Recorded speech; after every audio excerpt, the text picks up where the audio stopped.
Game day na naman ng Kushigaya Alphas laban sa team ng Hiroshima Dragonflies at malaking mama ang meron ng team ng Hiroshima Dragonflies. Mas mabigat ito kumpara kay Kai Sotto at nasa 7 feet nga rin, kaya naman talagang mapapalaban sina Jarrell Martin at Kai Sotto sa loob ng paint kapag ito ang pumoste sa kanila. Kailangan na maisahan nila ito, hindi nila ito matatalo kung lakas ang usapan. Diskarte ang tamang panlaban sa player na ito kapag nasa opensa sila sa loob ng paint. Kitang-kita nga natin kung paano binuldozer ni Kofi ang frontline ng Livanga Hokkaido ni na Dwight Ramos. Tambak malala ang nangyari sa game na ito. Sa tamang depensa naman ni na Jarrell Martin at Kai Sotto, mahuhuli nila ang opensa ng bigman na ito sa itaas. Kai Sotto ilalagay sa help defense dahil mas matangkad at Jarrell Martin ang mang-check nga sa baba. Dito kay Kofi sigurado na walang kawala sa ere ang bola kapag Kai Sotto na ang umangat para sa depensa. Nasa page na nga rin ng Japan B1 B-League matchup ang mga bigs na ito, Kofi at Kai.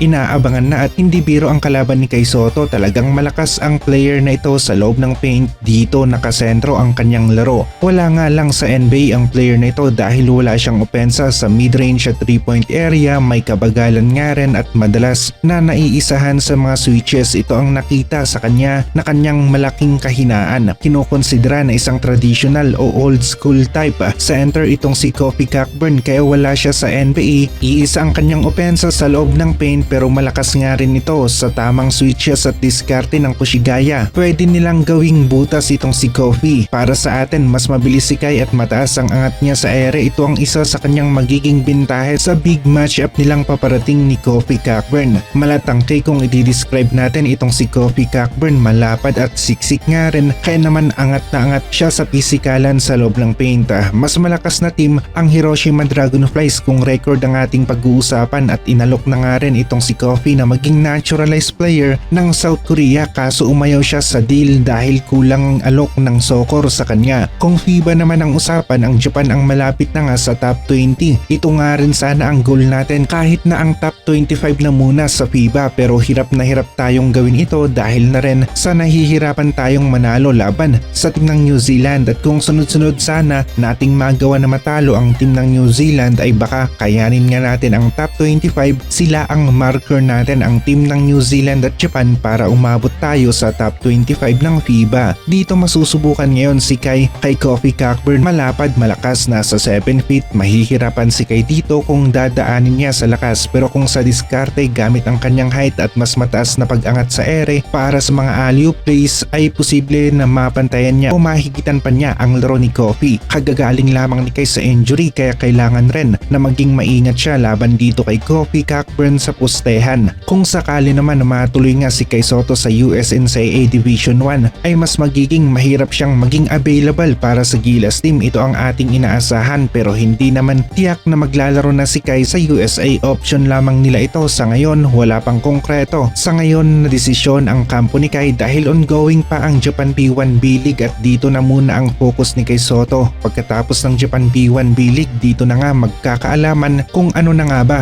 ang plano ng kampo ni Kai para sa kanyang susunod na hakbang.